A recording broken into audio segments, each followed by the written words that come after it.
Bob Holliday, president of this organization, at least until they tell me to get the hell out, which probably will happen this year.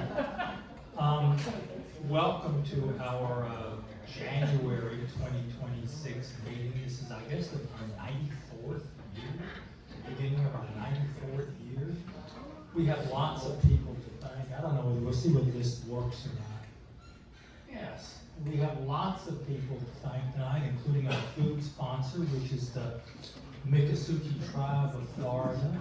And anybody know how that vote went today in Congress? They were trying to override the veto of the bill about the Miccosukee Everglades land, and I don't know how it went. I guess The Senate voted to override it. Senate did vote to Yeah. override it. Has the House not voted yet? Not yet. Okay. Ooh, so good news, I guess. We don't do politics here. But it's the Miccosukee Tribe. That's right. Our other sponsors, we have lots of people we would like to thank. Coca, Visit Tallahassee, of course, the city, everybody that helps keep the Historical Society up and running. I have been asked by our social media guru tonight, Mr. McKinley, to ask you all to please mute your cell phones tonight. I've never done that before, but I guess I haven't had to, right? So please do that, because we are recording this tonight and it will be posted on our YouTube channel. So having said that, I was really glad to see Mark Tarmey when he came in tonight. First thing he said to me was, "Boy, don't they have a great parking lot here? We need all of Tallahassee to look like this parking lot." Joking. Mark, as we said in our newsletter, and his daughter, who is also here tonight, are very, very serious about trying to save, what of old Florida there is to save, particularly architecture, particularly historic homes. And he's very, very, very, very good at it. I mean, Mark is, I guess, best known to this crew because he supervised and built the log cabin down in Cascades, but he has done so much more than that. And he's trying, we're all trying. So I'm going to stop speaking and let Mark take over. How about that?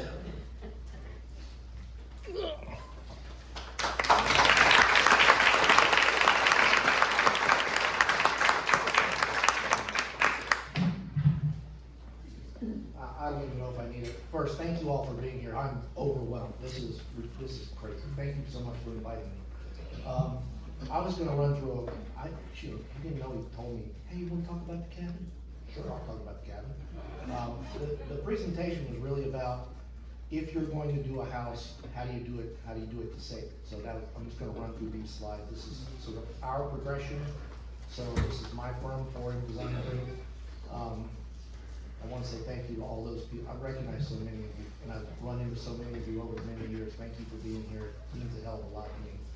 And I will try to keep the vulgarity to a minimum. My daughter is cracking up, right? Okay, so next slide. What do I say? So most people, when they get their hands on a house, especially an old house, they don't realize how much work they just bought. Right? So when I was in school, 50-something years ago, preservation was kind of the shortcut, right? There was already a building there. There were walls and a foundation and a roof, and all you had to do was kind of patch things up. You could move in, and it was less expensive than a new house. Not more. Okay. Preservation is really not for the faint of heart. It's difficult. That's my wife, it's trying, plumbing, electrical. But the way that we manage to do this is we kind of use this as our guideline: time, weather, water, and wood destroying organisms. So those are the things that we look at first, and we always work from the outside in.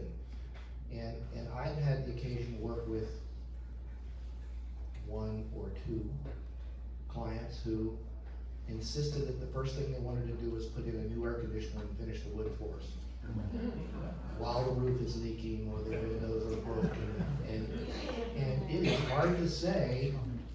You do know the clickers here. Yeah, I get it. Can you please speak a little louder? Yes, ma'am. Thank you. I was saying it's very difficult when people have a sort of a pre-existing idea of how they're going to manage this renovation project. And we almost always start with what I would call the infrastructure of the house. The first is the roof, right? We have to stop the water from coming in, and that also happens to be the siding and the windows and the doors. So once we sort of tackle that, which will usually eat up all of your first grant, and then they go, well, how come we don't have any money left? Well, we spent it all. The biggest things inside the building are not the beautiful wood floors or the plaster walls. It is the 60-year-old wiring or the 70-year-old plumbing that is under the floor and behind the walls that you can't see. So we have to tear open walls and and lately it's not that hard, and I'm gonna make fun of people, okay? I'm just telling you. So they all come to us and they have watched too much HGTV. And they think that my name is Chip and my wife's name is Joanna, and it's not. That's Karen and I'm Mark. And we can't tear out all the walls of your old house because old houses are built in small boxes, and it holds up that thing called the second floor or the roof. So it's pretty important to hang on to.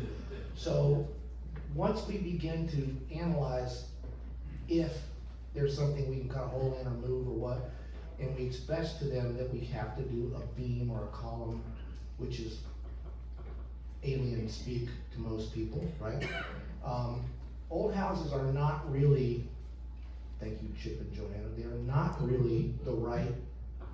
So if you notice when you watch HGTV, those are mostly 1960s and 50s ranch houses, right? They're not 1890s Victorians or 1909 Sears catalog houses like we have a lot of here in Tallahassee.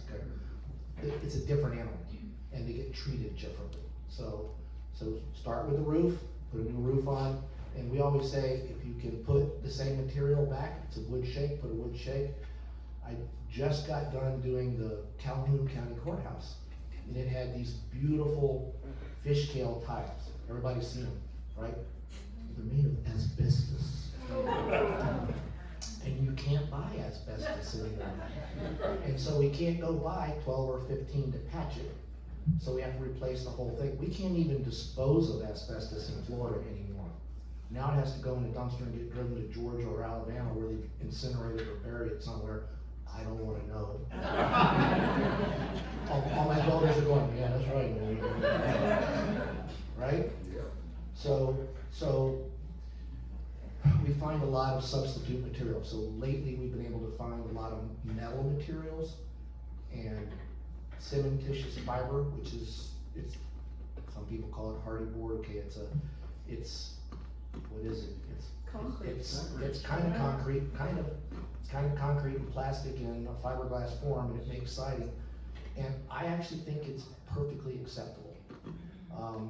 If I have a building that has a lot of real wood siding, and somebody's got a very deep pocket, we will put wood siding back. But Lowe's doesn't carry that. And neither does Home Depot. So we have to go to a mill and have it made. We have to, normally what we do is we pull a piece of the old off and we send it to the mill and we say, can you make this? Typically they come back and they say, Mark, there's no longleaf pine anymore, there's no light pine, there's no cypress. What shall we make it out of? And we've been using a lot of different varieties. The one that we like now is a loblolly pine and some other pines that can be, once they're painted, you can't tell they're not pine. But the difference is that's a knotty material versus a very smooth material. The only place that we can get cypress anymore is if you haul it off the bottom of a river and send it to a mill and have it cut. Guess what that costs? Okay, I used to think $40 a linear foot was expensive. It's about 3 times that now. So $120 a foot, and I'm asking them for, 900 or 1,000 square feet of 15 foot long. I've done one house that had one plank that was 32 feet long. And one of the contractors walked up, he stood over a knock with a steel saw, and said, if you turn that saw on, I'm gonna kill you. And so it's really a hard thing. I mean, we don't see those materials anymore. What I'm pleased to inform you is that once we, I call this the conversion, right? Once we get a contractor that's really into doing preservation, you get hooked. It takes so long and it costs so much, they never want to stop. And so they never do. They camp in on a project, and a project that you told the client was gonna take 9 months or 10 months, takes 15 or 18 months. But what comes out on the other side is a contractor who's very knowledgeable about restorative preservation. We love that. But there's a lot of things that happen with old buildings, especially old houses, that we haven't really learned to deal with. So we're now doing encapsulation of crawl spaces. We never used to do that. But when you finish a brand new house and when that wonderful varnish smell wears off, and everybody says, all I smell is mold and mildew, that's not anything we put in the house. That was there when we started. So we have to kind of go back and address that. So now we try to add that into this laundry list of things that we do. So roof, windows, siding, foundation. And then we get to the inside, electrical, plumbing.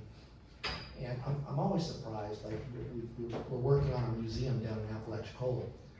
And they got a state grant and they spent $200,000 on an air conditioning system. And it's freezing when you go in. I mean, they keep it at 67 degrees. And then they call me and they go, the weirdest thing, all of our linens are drying out and all our wood is cracking. I go, who'd have guessed? Well, cold air is dry air, right? So when you put that much cold air into a building, it just sucks all the moisture out of everything. And it damages those artifacts that are part of that collection, okay? And then most of those house museums, we consider that a collection, like the frame, the siding, the roof, the foundation, and all those elements inside, not just the stairs and finials and fireplace, but the bedding and the beautiful lace dresses that they have laid out on the bed, and the old furniture that's been there since 1870. And same deal, when it splits or breaks, that's not a very easy thing to fix. Yes, ma'am? I was saying bless you. Oh, I thought you said question. All right, I'm gonna move on. You better show me how to do the Bob. I have a question. Yeah. Have you found any instances where encapsulation dried out the house too much? And so, I'll just say not yet. okay. I'm still a I've youngster. heard of it. You know, it probably happens, and one of the things that does happen. Hello. Just press the right button. Got it. Okay. So one of the things that does happen is, like everything, we learn over time, right? We start doing what we know to do, and as we get informed by what the building tells us, we learn a little bit, and we either fix it or we do it differently the next time. Okay, so I said we start with structural integrity. It's interesting. So one of the projects that we were blessed to do was the Extreme Makeover House. And this is chat, which is a natural Florida limestone. So we designed the chimney out of chat, which I thought was just the coolest thing. And I walked in and they were putting these big, smooth, round boulders up. And I said, excuse me, what the hell is that? And they go, well, that's Colorado River rock. And you know what I said? We're not in Colorado. Everything in here was designed to be regional and be part of the Florida vernacular. But that's where I kind of had my separation from the whole HGTV and the television architecture community. It's just not the same. Okay, so does everybody know this house? This is the Florida Trust House on Park Avenue. one of my favorite projects. And right below it is what used to be the city hall. That is the Middlebrooks Cotton Exchange and Warehouse in Apalachicola, which is going to be their new city hall when we finish it. We've been working on it for 4 years. Which one? Which one? Which one? The big one directly under there. These two. That one is the Harrison Rainey, which is, they call it the HCA, the History, Culture, and Arts Museum. It's really a community meeting space. And of course, you gotta recognize the Brokaw McDougal House. We also worked on it. And about the time we got it finished, the state took it over, and I drove by there the other day, and there's plywood over the windows and a bunch of stuff. Looks like it's not being very well managed or taken care of, but that's a whole different lecture about being pissed at people at the state for not doing the job. So, as we go through each one of these, like I said, we examine the exterior materials. Windows are a challenge. We got down about 2 years ago to there was one window restorer in the state of Florida. And as you can imagine, they got really expensive. Okay, that's Austin Historical. They're out of Orlando and Tampa. They do a splendid job, but they charge you to drive up and pick up your windows. They take your windows out. They charge you to drive them back to Tampa to fix them. They fix them in Tampa. They bring them back and reinstall them. But the numbers are just, I'm working on a project over in Monticello. Their first bid was $90,000. Their current bid is $211,000 for just the windows. Just the windows. Restoration of them. Right, so, and there's a difference between restoring an existing historic window, that's probably made of cypress, and got float glass and, it's glazed correctly, and buying a new window and you just can't find a wooden window that matches very well anymore, so. Fortunately, we've learned that 2 of the people that used to work for Austin have gone out on their own, and now there's a second window restorer, and she is way cheaper than her boss. Is she also in Tampa? She's in Gainesville, which is easier for us. And I will not tell you her name, figure it out for yourself. There are secrets that we have. Okay, so this is the Apalachicola project. This is what it looks like when we gutted it. So you can see the brick, and it was interesting. They had a consultant who said, well, we'll just lift the building up and move it. And I go, yeah, you need a giant pile of bricks when you do that. But what we've done is we've stripped away all of the old interior walls that they put up. And what we noticed was that the exterior walls are 3 whites. That's 3 thicknesses of brick. And all of the joists are mortised into the brick. Okay, so the water comes through the brick through capillary action, even though it's 12 or 15 inches thick. And all of the joists are failing right where it meets the wall. So we're putting a steel angle in to support that so that we can keep all of the existing joists and all the existing beams. And it's coming out beautifully. This is basically as of last week. We're very pleased with the work. And should I tell you who the contractor is? Yeah. Oliver Sperry, Restoration out of Tallahassee, and they're doing a wonderful job. Now, we've already waterproofed this building, and we went to a lot of trouble to find a waterproofing material that you can mop on, which is like rolling it on the inside and the outside. And I'll tell you, the first time we mopped it on, it looked like milk. And I freaked out because it changed the color of the brick. And the guy said, oh, just wait 5 or 6 days. And I'm like going, I didn't think I'm gonna sit here for 5 or 6 days. But 5 or 6 days later, it all absorbed into the brick, and we got the brick color back, and Mark breathed a very deep sigh of relief. I was afraid I was going to have to explain that one to the mayor. That would be not too much fun. So then, when we start finishing into it, so I'll tell you a great story about the Hayes Hood House. So the Hayes Hood House was owned by Buck Hood, who was an insurance agent, and before that it was, Mr. Hayes was the first telephone system in the city of Tallahassee. Both of them were notorious cheapskates. So the story goes that whenever the plaster cracked, they just added another layer of wallpaper. So we started taking wallpaper out. We got through the vinyl wallpaper, and we got to paper, and then we got to cloth, then we got to broken plaster. And we needed to take it down anyway, because we needed to get to the wiring that was in the wall, so we rewired and re-electrified the entire building, and we put up drywall, and we had a wonderful drywall finisher who took big chunks of the plaster that we pulled down, and he matched the finish almost exactly. And, you know, that's when you're the architect and you go, yeah, I intended that all along. Of course I did. I just didn't know I had the guy that could do that, and it turned out to be a really, really good thing. So I invite you to go to the Florida Trust, I invite you to join the Florida Trust, be a member, it's like $35. It's interesting, our membership has gone down, but our need has gone up, like every historic society everywhere. But the Florida Trust's biggest job is to be the lobbyist for all these kinds of organizations. And so we will be up pleading for the folks at the Capitol in the next month or two. And I'm gonna speak out of turn. Sorry, Bob, I promised I would try not to, but I'm going to. So my biggest beef is for years, we have gone around to multiple legislators begging them to give us money for historic preservation, right? It doesn't matter. There's 5 people or 6 people in the whole state of Florida that make your budget.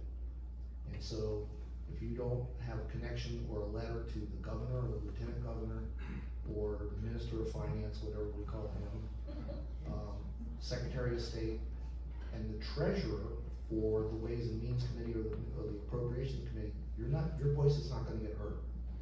So I encourage you all to write letters to one of those 5 or all 6 of those people.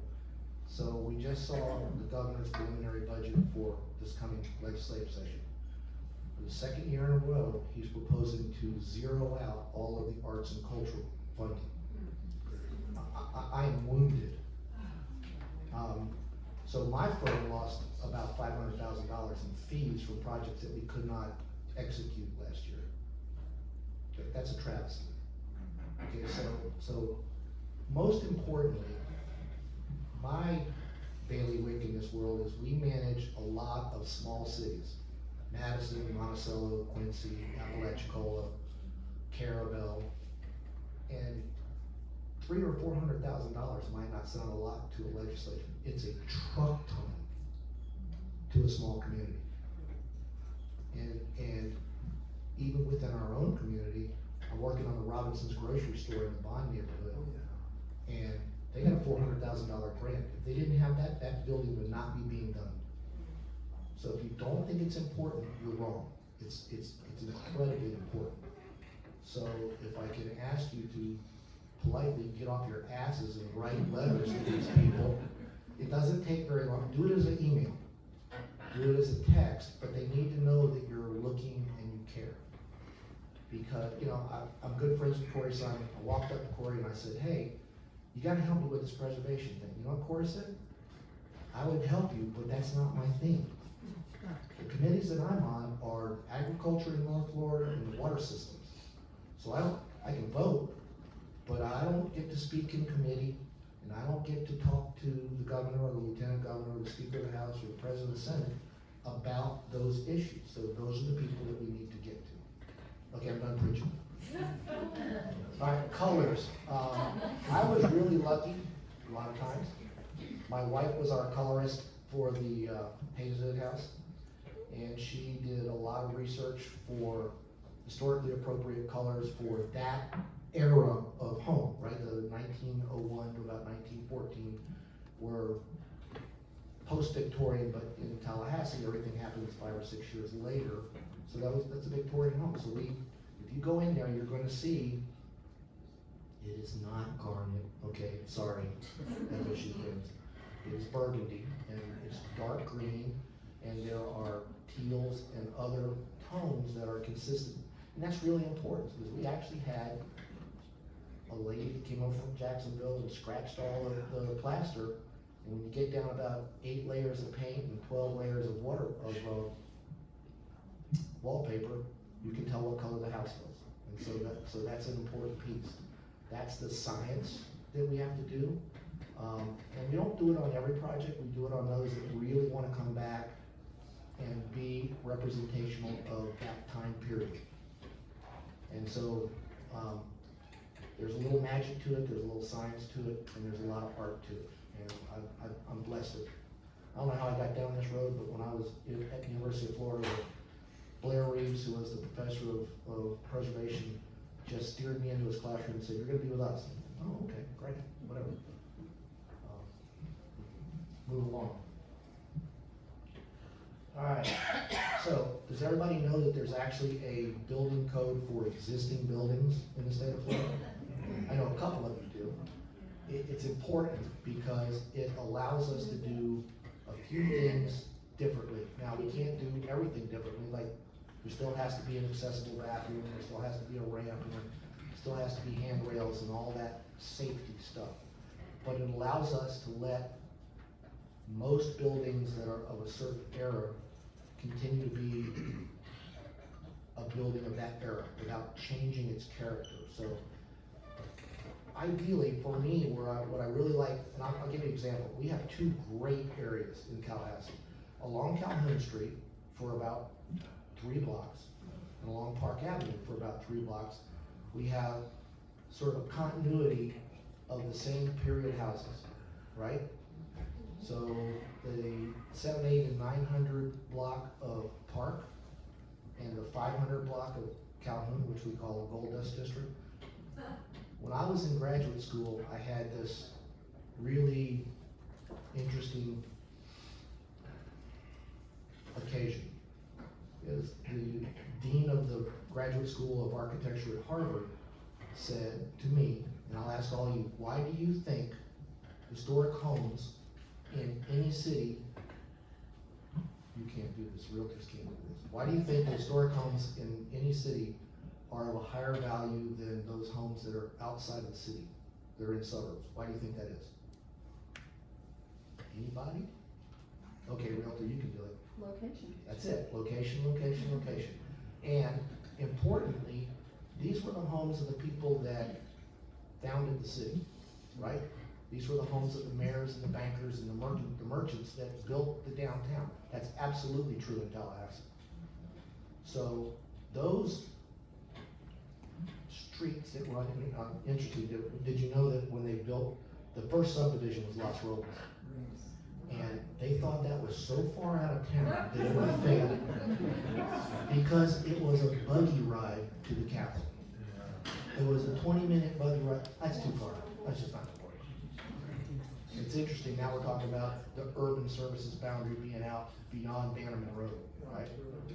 So for those of us that remember when Thomasville Road was like a snake, it's hard to imagine, but if you read the history, that's what you find out. Right.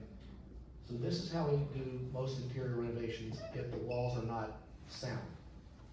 We make them sound. We take everything out, we put new wiring in, and a lot of times we have to reinforce the framing. And we do that by putting a new piece of wood next to the old piece of wood wherever we can, except of course in the doorway or somewhere where it would narrow up the doorway, but that's what it looks like.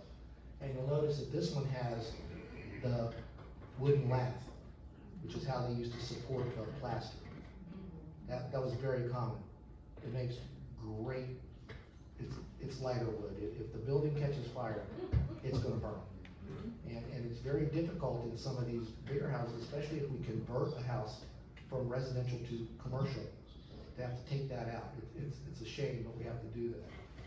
Although I will tell you that if you lose a historic building, you're almost always likely to lose 2 or 3.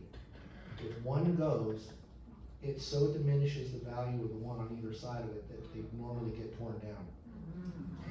And those are the things that we have to watch out for, those, especially in Tallahassee. So like in this building, and I'll tell you, this is my personal opinion, I think the most successful preservation projects are the ones that have a purpose. So if I have an old residential house and it's gonna become a law firm, or it's gonna become the Florida Trust, a lobbying place, or it's gonna become an accountancy firm, it has a purpose, so it's adaptively reused, okay? And they understand that though somebody's getting a 14 by 14 room, right? It's a big, big room with a bay window probably, but that's an office. And those are very good uses. What are not good uses is when we renovate a building, and nobody knows what it wants to be when it grows up. Because we're doing work in other cities and they go, well, we'll make it a community center. Don't you already have a community center? Yeah, we have 2 of them. So this will be the 3rd one. Yeah. Well, little cities don't need 3 community centers. Okay, little cities need different things. It could be a place to get your driver's license renewed, it could be a voter registration place, it could be one of those places that does all those things. But when we attack a building to renovate it and put it back to use, it really needs to have a purpose. So take that with you, okay?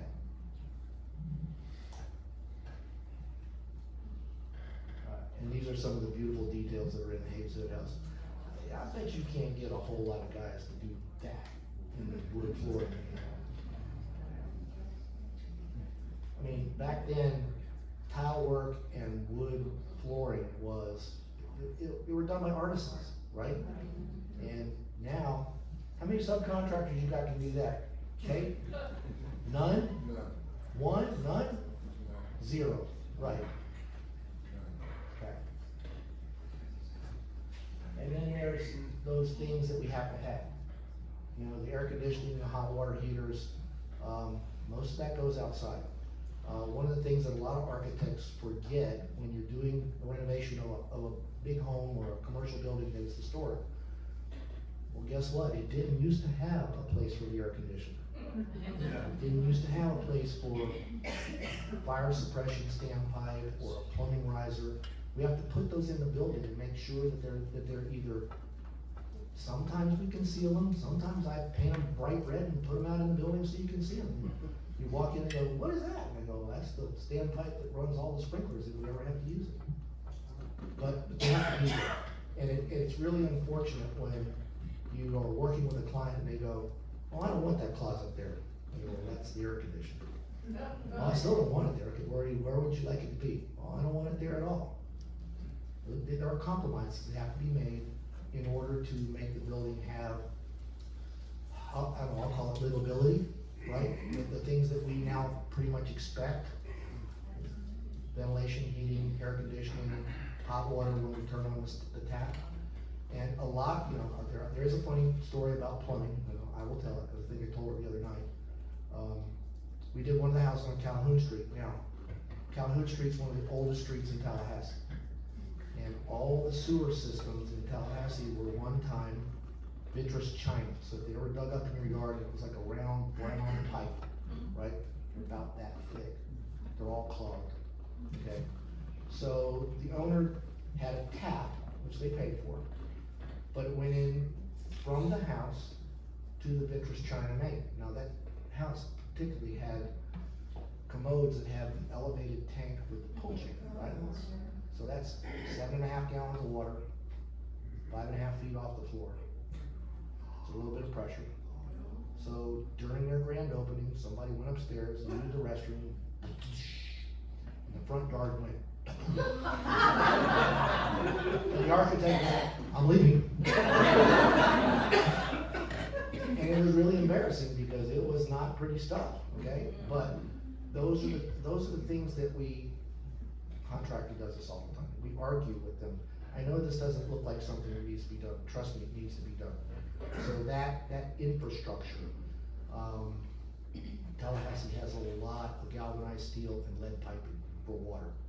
Tallahassee has a lot of vitreous china connections for sewage. And I'm talking about sanitary sewage, the stuff that goes down your toilet, not the stuff that goes down your sink. So that's the science too. That's the part that you really have to sort of be aware of and kind of put on your checklist if you're going to do a new house and an old house. We did an 1814 house and all my children had lead poisoning. But that's what happens. You have to start that far back. You have to go to the street and come all the way in. And that's that added cost that you didn't think was ever going to be part of what you thought about doing. And I'll try to run through the rest of this. Thank you.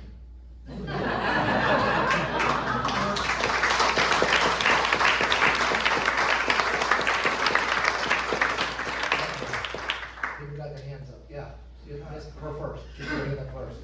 When did, Angela, I feel like I'm teaching a class. You did a great job, A+. Thank you. I'm done, bye. When did the city of Tallahassee stop using Patrice China for its, sewer connections? Right after World War II. So if your house is built before 1940, so it's interesting, there was almost no construction in Tallahassee between 1941 and 1947. Some in six, but not much. So, because everybody went off to war, right? So there weren't any trades, and there weren't any men around to do the work, and there weren't a lot of women doing construction back then, sorry. So that vitreous china is in those older neighborhoods. It's almost been completely eradicated because so many of them were plugged full of roots. All the trees in Tallahassee kind of found their way to those, they're a little bit porous, so they found their ways, and you'll find that most of the vitreous china sewer lines that they pull up they're just infected with tree roots and grass roots and things like that. So if your toilet runs really slow, that's an indication. You mentioned that there are a lot of Sears Roebuck catalog homes in town. There are. Are they in any particular neighborhood? Kind of all over the place. The Florida Trust House is actually a Sears Roebuck house that was adapted. That is, when they bought the house, it didn't include a kitchen, so they added a kitchen. And they added a kitchen by adding a back porch, which later on they enclosed in glass, and we took it off and just made it a back porch. But the kitchens in those houses were remarkably small, right? They were tiny, by our standards, because I'll ask this question. The last time you went to a party, where was the party? It was in the kitchen, right? Because it's always where the food and the liquor is. At least the parties that I go to, that's what it is. So, those small kitchens were really common. And the other thing that was really common, it's a little bit uncomfortable, I can say it because it takes a friend. So most of those big houses, they had servants, they had staff, right? And one of the houses that we work on has got a little bell under the dining room table, and we used to tap the bell, and it rang a bell in the kitchen, and they brought the food from the kitchen, which was this little tiny sliver of a galley. And then when we renovated the house, they're like, oh, we want this big. The kitchen they wanted was 400 square feet. That's the size of a garage. And I'm like, we can't do that. And they have to blow the whole back wall of the building out. Oh, no, we just want you to put it in that space. Well, that's 280 feet. We're not gonna get 400 feet into 280 feet, it just doesn't work. But people can be kind of incredibly unreasonable about what their expectations are. The fun of being an architect. Yes, ma'am, sir. Yes, I was wondering, can you still get virgin lumber anymore? That's a loaded question. My grandfather, great-grandfather's house had virgin lumber, and they're still there. Yeah, you can get it if you wanna pay for it. That's well. Yeah, and there's a mill in Miccosukee, or Micanopy, and there's one in Galloway, Florida, which is way out west of us. And they recover pine and longleaf pine, and particularly cypress off the river bottoms, and they mill it. And it is crazy expensive, but it is virgin lumber. It was available. We get it from Loblolly Lumber in Thomasville. I don't know where they get it from, probably don't wanna know, but that's where we get it from. Thank you. Yes, sir. Yes, ma'am. We use a mill, in Wakena for, reclaimed cypress, when we put in big cypress. Now, when you say reclaimed, was that, cause sometimes reclaimed it was a beam or something that came out of an old house or a ship or something? The recovered cypress? Recovered logs. Okay, recovered logs. Yeah, so there's a lot of ways to get that, is you can buy the beams and the columns from an old barn or something like that, and they'll mill those for you, and when they mill them, you're paying for the saw blade, because they burn up the saw blades like incredibly fast, because that timber is so hard. Yeah, they were using, cypress logs from river bottoms. Excellent. All right, did you want to talk about it? Bob? You wanna talk Would you about like to say cabin? anything anything about the log cabin while you're here? Sure. You wanna talk about the cabin? Do we have slides for it? I don't know, do we have any slides for the log cabin? I don't, maybe. What kind of pictures over here? I don't think so. But, so if you haven't seen it, go on YouTube, because it's the only place it is, and look up, A Cabin in the Woods, Tallahassee. Pick the one that's not the horror movie. Yeah. There's that, pick the one that's not the horror movie. Although for a little while I thought The Cabin was a horror movie. So as I say in the film, if anybody from the city calls you and asks you to lunch, be very careful what the next step is. Because it ends up eating up the next 6 or 8 months of your life. And we were blessed to be asked, and I was like, yes, we'll do that. And then about a week later, I was like, what did we sign up for?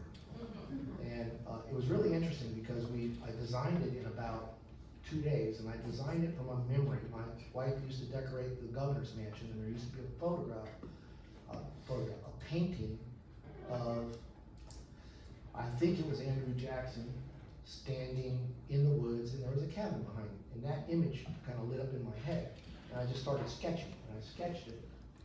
And I am not her. You want me to do my best, Carolyn Levitt? So, we sketched it, and we started doing historical research, and we kind of really went down a rabbit trail and got dimensions correct and got materials correct. And then one of the more sane young people in my office said, have you looked at the building code? So we went down and we met with the City of Tallahassee Building Department, and I said, hey, we're gonna build a 20 by 40 cabin. And Glenn Dodson said, no, you're not. I said, well, why is that? He said, well, because if you build 2,400 square feet, you have to have 3 exits. I'm like, what? So 2 of the windows and 1 of the doors would have to be doors. I go, that's absurd. He goes, that's the code, buddy. And I didn't believe him, so we went back and looked at the code, and guess what? That's the code. So we downsized it to, it was 20 by 40, so I think we made it 18 by 36, and that's what the cabin that is out there now is. That's a kind of a standard size. And then I started thinking, how the hell are we gonna build this thing? So we were very fortunate that they got in touch with Antoine Wright from Habitat for Humanity. Everybody give Antoine a big hand. So we framed it out of 2 by 6s because I knew we were gonna try to use a log that I had seen. My wife and I had the occasion to go skiing out west, and we stayed in a house. I thought it was a log. And I started looking on the good old internet, and sure enough, there's a company that makes a half a log. And when you look at it, you swear to Pete, it's a whole log. But it's a half log, and they make hundreds of thousands of them, every size, every dimension. So we started figuring out what the height was going to need to be, and how many we needed. We decided we wanted it to be like 12 of these dimensions. Well, it turns out they're all about 11 and a half inches. So it's a little bit more than 12 feet. We set a bearing plate. We built the trusses on site. Mr. Daly will kill me because he and 3 other people lifted those things up. They only weighed about 500 pounds apiece. And because they were so big, we only had to have 5 of them. And it worked out really great. And when we started putting the logs up, I was like, oh my God, I hope our math was right. And if anybody was there the day that we crowned it, the day we put out, it fit within 1/8 of an inch. Yeah. And I went home and drank. So once the frame was up and we started putting the porch on, I kind of felt like it was going to be okay. And everybody knows the story of Mr. Carpenter. Mr. Mark Carpenter, in the middle of the design, this gentleman from Levy County calls and says, hey, I'm the 7th generation of the carpenter that built that cabin. And I'm like, no shit, wow, that's cool. So the mayor says, you're using his stuff. Okay, so not only did he provide the planking, he invited us down to his 600-acre forest, and let us choose the trees, and then he milled them on site for us. And so I came up with this idea that everybody made fun of, that's called random rustification, and I was swore I wouldn't talk about this tonight. But see, I have the sense that when they were building the log cabin, that there were some indigenous peoples in the woods who weren't thrilled that we were here. And some of them were armed, right? So while they were building the cabin, there's a lot of guys.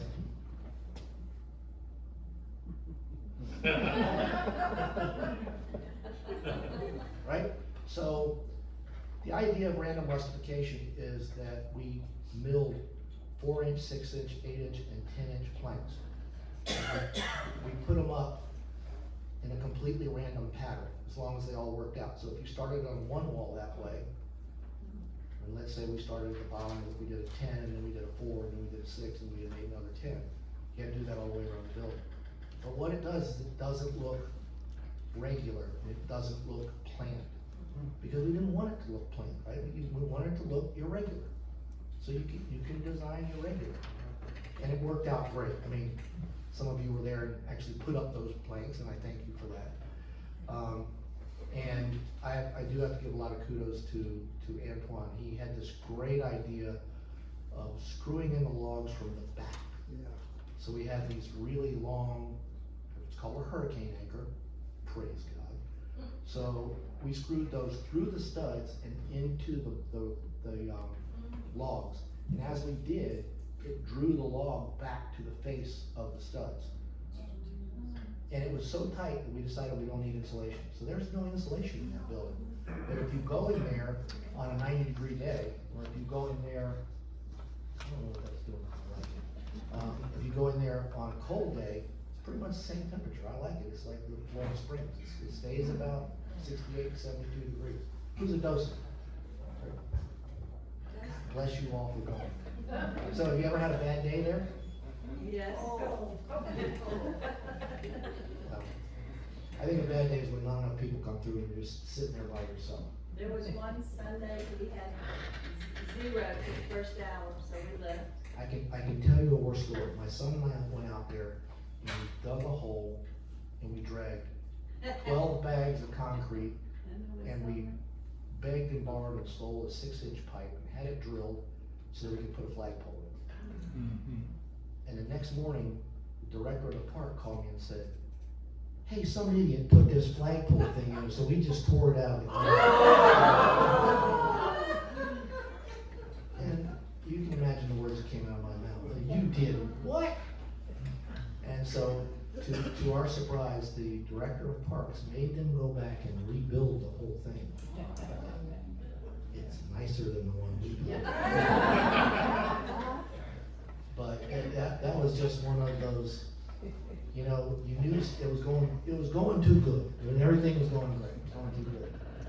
And then, Mr. Carpenter came up and he'd actually hand carved 2 flagpoles. So there's a flagpole that's up, and if it breaks, there's another one stuck under the building. Don't go look for it. But, we rigged the flagstaff and we're very proud of that little piece of it. That's pretty much all I have. I did want to show that one picture of the cabin. I have my favorite picture of the cabin, which was our infamous snow day last February. Is there anybody up there? Becky. Yeah, I don't know if she's gonna be able to. Anyway, I got a picture of the cabin in the snow before anybody walked all over it. It's pristine and it's beautiful. I wish I could show it to you. Anyway, thank you very much for inviting me.